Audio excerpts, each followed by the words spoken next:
Selamat berjumpa dalam video pembelajaran bersama saya Shanata. Sebelum kita membahas lebih jauh tentang fotografi jurnalistik, kita akan membahas definisi fotografi jurnalistik terlebih dahulu. Fotografi jurnalistik merupakan sebuah bentuk dari jurnalisme yang menggunakan gambar-gambar dalam rangka mengabarkan sebuah berita. Kebanyakan jurnalistik sekarang hanya merujuk pada gambar-gambar diam. Meskipun dalam beberapa kasus, istilah tersebut juga merujuk kepada video yang digunakan dalam jurnalisme penyiaran. Setelah kita mengetahui definisi fotografi jurnalistik, selanjutnya kita akan mengetahui definisi jurnalistik menurut para ahli. Ada 5 ahli yang memberikan definisi fotografi jurnalistik. Pertama, menurut Hanapi, fotografi jurnalistik yaitu kegiatan foto yang merekam jurnal peristiwa-peristiwa yang menyangkut manusia. Kedua, menurut Wilson Hicks dalam bukunya Word and Picture, fotografi jurnalistik adalah media komunikasi verbal dan visual yang hadir bersamaan. Ketiga, menurut Sularko, fotojurnalistik sebagai foto berita atau bisa juga disebut sebagai sebuah berita yang disajikan dalam bentuk foto. Keempat, menurut Alwi, fotojurnalistik adalah kombinasi dari kata dan gambar yang menghasilkan suatu kesatuan komunikasi saat dan kesamaan antara latar belakang dan sosial pembacanya. Yang terakhir, kelima, menurut Wijaya, foto jurnalistik adalah foto yang bernilai berita atau foto yang menarik bagi pembaca tertentu, dan informasi tersebut disampaikan kepada masyarakat sesingkat mungkin. Setelah kita mengetahui definisi fotografi jurnalistik menurut para ahli, berikutnya kita akan membahas tentang karakteristik fotografi jurnalistik. Ada 8 karakteristik fotografi jurnalistik. Pertama, fotojurnalistik adalah komunikasi melalui foto. Komunikasi yang dilakukan akan mengekspresikan pandangan wartawan foto terhadap suatu subjek, tetapi pesan yang disampaikan bukan merupakan ekspresi pribadi. Kedua, medium fotografi jurnalistik adalah media cetak koran atau majalah, dan media kabel atau satelit juga internet seperti kantor berita. Ketiga, kegiatan fotojurnalistik adalah kegiatan melaporkan berita. Keempat, fotojurnalistik adalah panduan dari foto dan teks foto. Kelima, fotojurnalistik mengacu pada manusia. Manusia adalah subjek sekaligus pembaca fotojurnalistik. Keenam, fotojurnalistik adalah komunikasi dengan orang yang banyak. Hal ini berarti pesan yang disampaikan harus singkat dan harus segera diterima orang yang beraneka ragam. Ketujuh, fotojurnalistik juga merupakan hasil kerja editor foto. Kedelapan, tujuan fotojurnalistik adalah memenuhi kebutuhan mutlak penyampaian informasi kepada sesama, sesuai amandemen kebebasan berbicara dan kebebasan pers. Setelah kita mengetahui karakteristik fotojurnalistik, selanjutnya kita akan membahas komponen-komponen yang ada pada kamera DSLR. Pada bagian ini akan dijelaskan pada rekan saya, Gani. Halo, bersama saya Gani. Kali ini saya akan menjelaskan komponen-komponen yang ada pada kamera DSLR. Kamera memiliki 3 bagian, yaitu bagian depan, atas, dan belakang. Pada bagian depan memiliki 7 bagian. Pertama, lensa kamera berfungsi untuk mengumpulkan cahaya dan membentuk gambar pada sensor.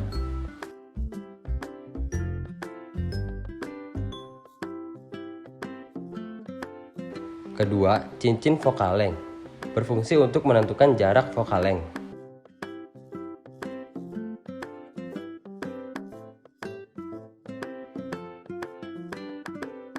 Ketiga, cincin fokus berfungsi untuk menentukan fokus pada lensa.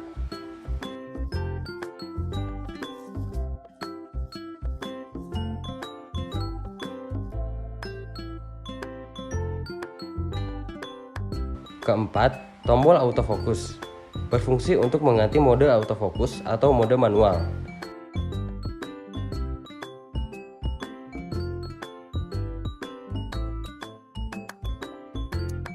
Kelima, tombol image stabilizer yang berfungsi untuk menghidupkan fitur image stabilizer.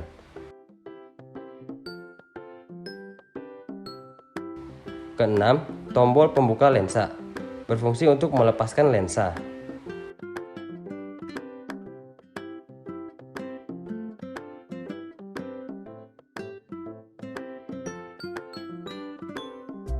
Ketujuh, hand grip, berfungsi untuk menstabilkan gambar hanya menggunakan satu tangan.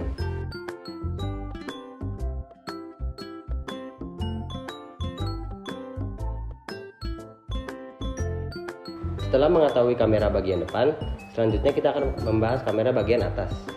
Pada kamera bagian atas ada 6 bagian. Pertama, tombol on dan off, berfungsi untuk menyalakan dan mematikan kamera. Kedua, mode dial, berfungsi untuk mengatur mode pada kamera. Mode ini dapat digunakan sesuai dengan kebutuhan, misalnya mode manual, auto, night mode, close up, dan panorama.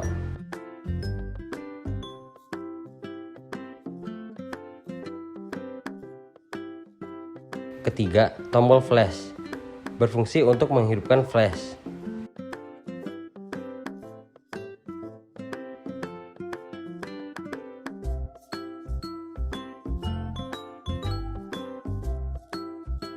Keempat, tombol main dial, berfungsi untuk mengatur diafragma dan exposure.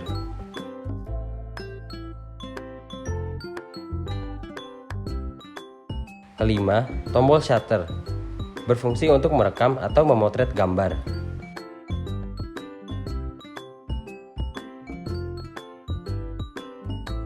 Keenam, hot shoe, berfungsi untuk memasang aksesoris tambahan seperti flash, mikrofon, dan berbagai aksesoris kamera lainnya.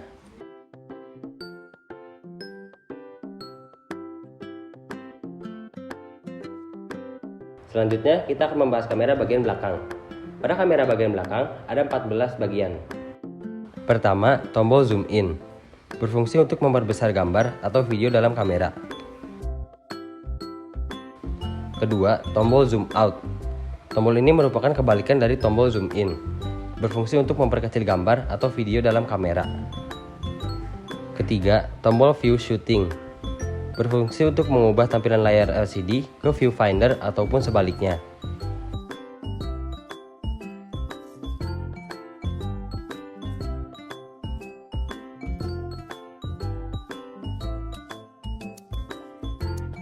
Keempat, tombol AV, berfungsi untuk menaikkan atau menurunkan aperture atau diafragma. Tombol ini juga berfungsi untuk menghapus foto atau video yang ada dalam kamera.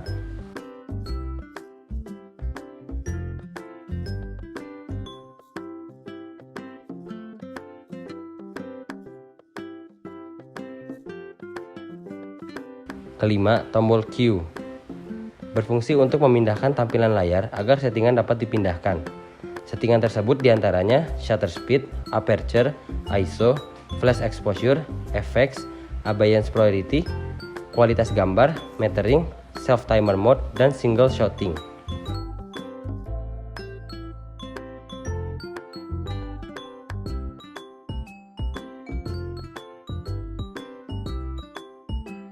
Keenam, tombol display, berfungsi untuk mematikan dan menghidupkan layar LCD.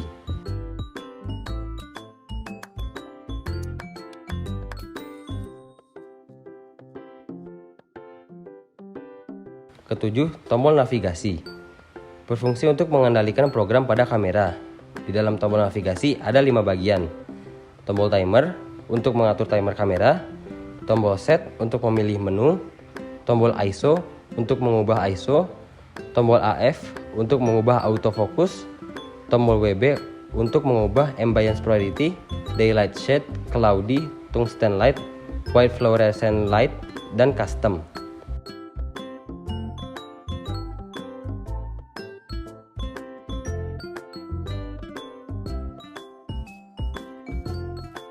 Kedelapan, tombol menu, berfungsi untuk menampilkan menu dalam LCD.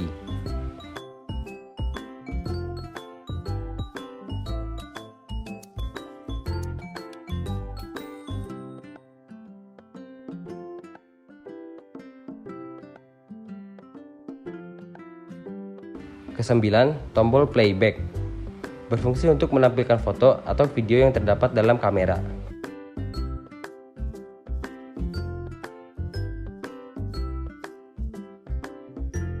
Kesepuluh, lampu indikator Wi-Fi. Berfungsi untuk menandakan bahwa kamera sudah terkoneksi atau belum.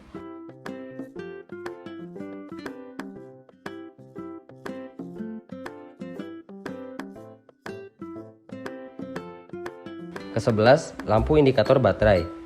Berfungsi untuk memberikan tanda bahwa baterai low.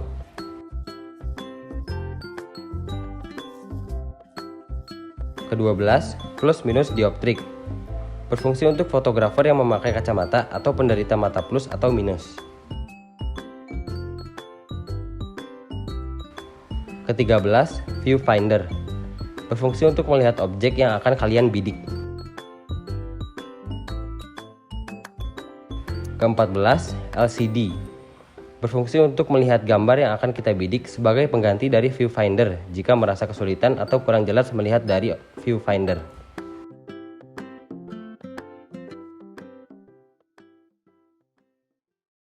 Setelah kita tahu komponen-komponen yang terdapat pada kamera DSLR, selanjutnya kita akan membahas tips and trik bagaimana cara menggunakan kamera DSLR untuk menghasilkan foto jurnalistik.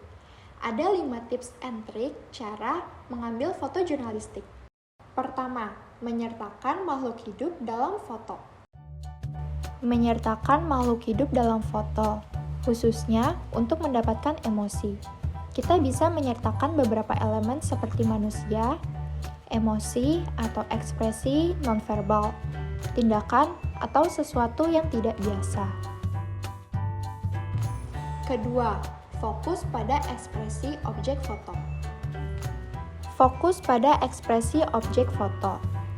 Ekspresi yang menonjol akan menimbulkan kesan bagi orang yang melihat foto tersebut. Untuk mendapatkan ekspresi yang pas, terlebih dalam foto jurnalistik olahraga, kita bisa menggunakan pengaturan autofocus karena membutuhkan kecepatan dan ketepatan.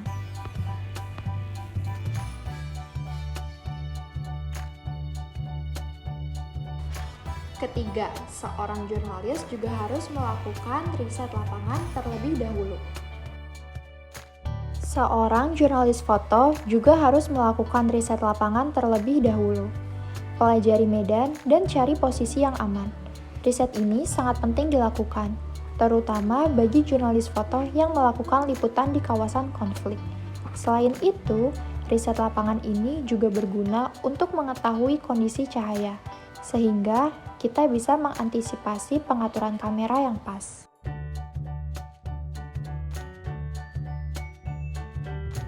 Keempat, jurnalis foto juga harus pandai bergaul.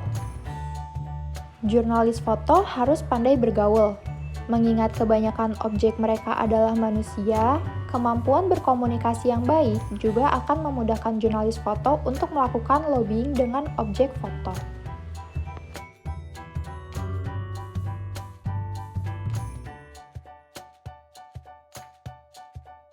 Kelima, harus perbanyak latihan memotret.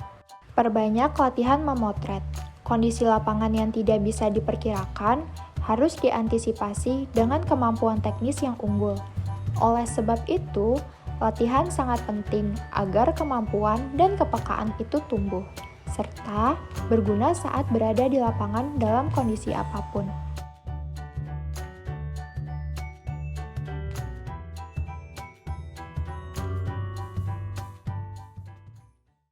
Setelah kita tahu tips and trik cara menggunakan kamera DSLR untuk mendapatkan foto jurnalistik, berikutnya kita akan membahas jenis-jenis foto jurnalistik. Jenis-jenis foto jurnalistik dapat dibagi menjadi 7 kategori. Pertama, spot news. Spot news merupakan foto-foto insidental atau tanpa perencanaan sebelumnya.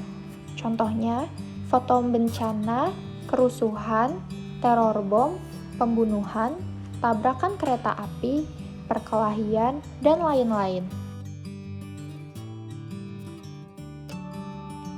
Kedua, general news. General news merupakan foto yang telah terjadwal sebelumnya. Contohnya, sidang umum MPR, Piala Dunia, PON, Presiden meresmikan bendungan, pembukaan pameran bangunan, dan lain-lain. Dalam penyajian lebih luas mencakup politik, ekonomi, pertahanan, humor, dan lain sebagainya.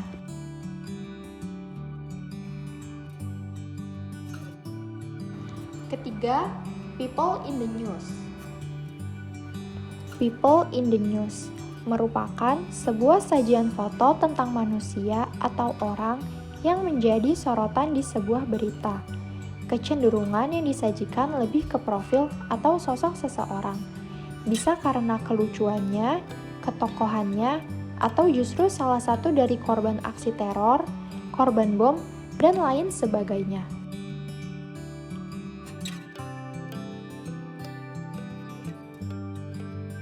Keempat, daily life. Daily life merupakan segala aktivitas manusia yang mampu menggugah perasaan dalam kesehariannya, lebih ke human interest.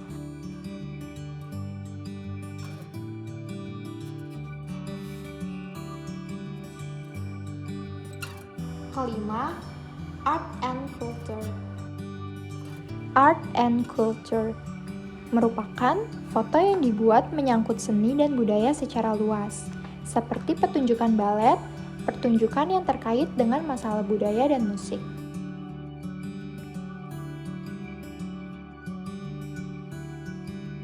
Keenam, science and technology. Science and technology merupakan foto yang menyangkut perkembangan teknologi dan ilmu pengetahuan di muka bumi. Misalnya, pertemuan siklus purbakala, cloning domba, pemotretan organ tubuh, proses operasi seorang pasien, dan lain sebagainya.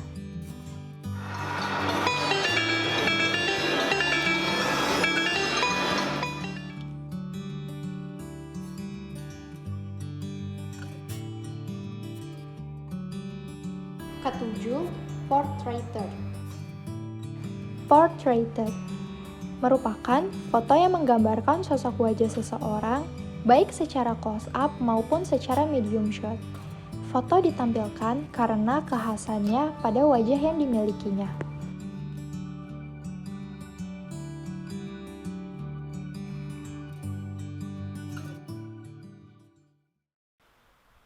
Setelah tahu jenis-jenis foto dalam jurnalistik, selanjutnya kita akan membahas elemen-elemen foto jurnalistik. Ada 4 elemen dalam foto jurnalistik. Pertama, headline. Headline merupakan suatu judul pendek di atas kata-kata yang menerangkan isi foto. Judul foto sebaiknya tidak lebih dari 3 kata. Kalimat yang terlalu panjang dapat menyebabkan tidak terbacanya kalimat tersebut.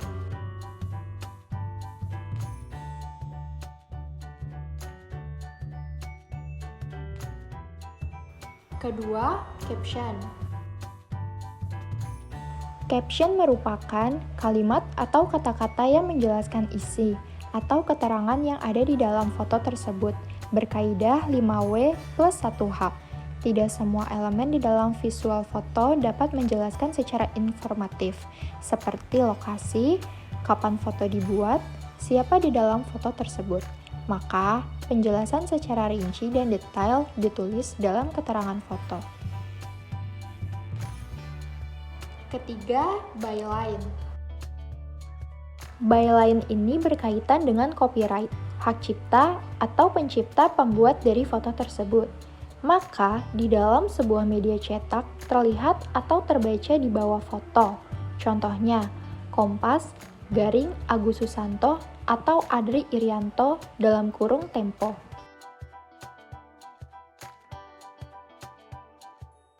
Keempat, kredit.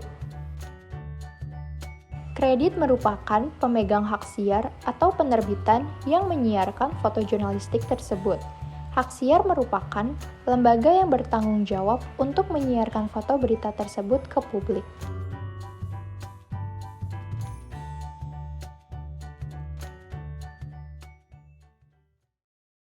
Setelah tahu elemen apa saja yang terdapat pada fotografi jurnalistik, selanjutnya kita akan membahas syarat-syarat fotografi jurnalistik. Ada 4 syarat dalam fotografi jurnalistik. Pertama, jujur tanpa rekayasa.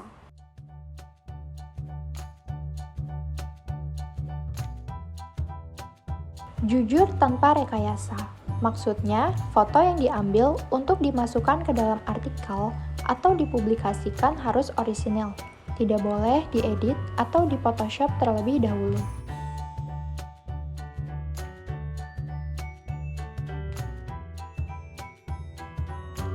Kedua, mengandung banyak informasi. Mengandung banyak informasi. Maksudnya, foto harus mengandung sebuah pesan atau informasi yang faktual agar berguna bagi masyarakat. Lebih banyak informasi yang disampaikan, lebih bagus.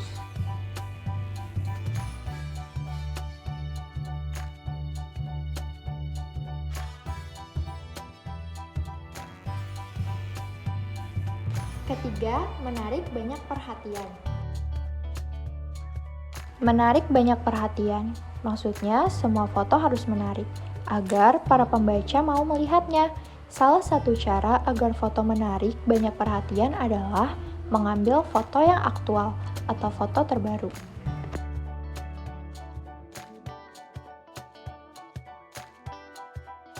Keempat, layak dipublikasikan. Layak dipublikasikan, maksudnya foto yang dipublikasikan harus lazim, tidak senonoh. Mereka harus wajar dan layak dipublikasikan.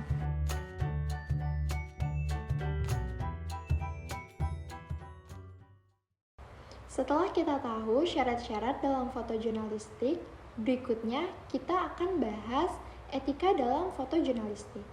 Ada 5 etika dalam foto jurnalistik. Pertama, etika dalam memotret ruang publik. Harus melihat sikon dari negara atau tempat yang bersangkutan.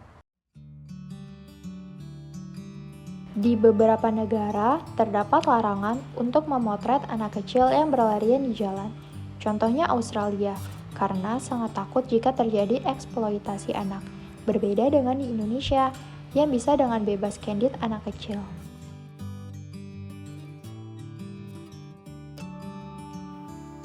Kedua, ingatlah ketika memotret orang. Ingatlah ketika memotret orang. Kita memasuki area privasi orang tersebut. Cobalah untuk meminta izin terlebih dahulu dan sampaikan maksud kita dalam mengambil gambar. Apakah untuk komersil atau hanya sebagai dokumentasi pribadi?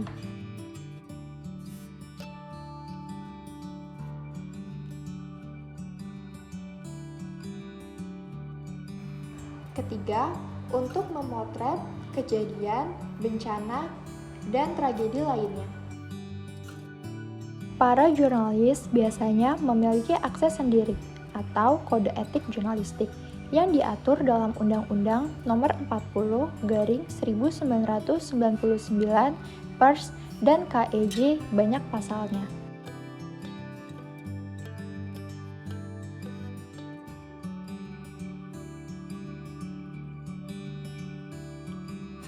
Keempat, street photo merupakan style foto yang paling memasuki ruang publik. Biasakan untuk meminta izin kepada pengawas lapangan atau polisi dan sampaikan maksud kita.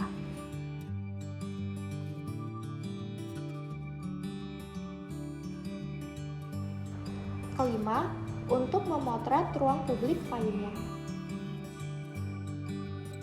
Etika jurnalistik memperbolehkan kita memotret rumah seseorang, kantor, atau mall jika mereka terlibat dalam sebuah kasus yang layak dan berhak untuk diketahui publik.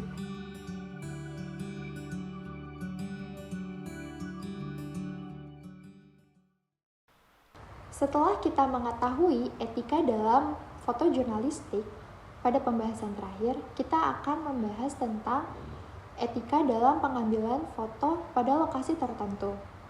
Ada 3 etika dalam pengambilan foto pada lokasi tertentu. Pertama, tempat umum. Ada etika dan aturannya jika kita ingin mengambil foto di tempat umum, seperti di pinggir jalan, kebun binatang, bandar udara, juga di lingkungan kampus ataupun sekolah, di mana bila kita mengambil dalam kelas itu. Dalam kegiatan umum, kita juga bisa membuat foto selama tidak mengganggu pekerjaan orang itu, seperti polisi yang sedang mengatur lalu lintas dan lain-lain.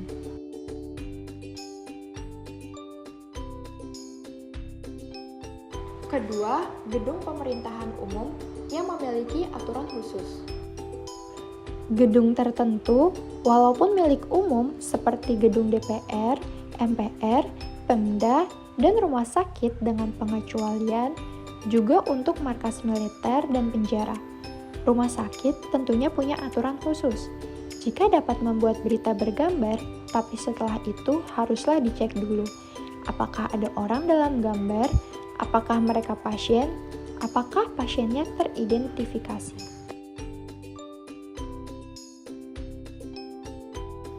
Ketiga, ruang pengadilan. Biasanya, dalam sidang-sidang tertentu dibuat aturan khusus. Apabila sidang tengah diperkarakan peristiwa besar, misalnya mereka hanya memberikan kesempatan kepada para wartawan foto pada 3 kesempatan. Kepada para wartawan, yakni sebelum sidang dimulai, saat istirahat, dan saat persidangan selesai.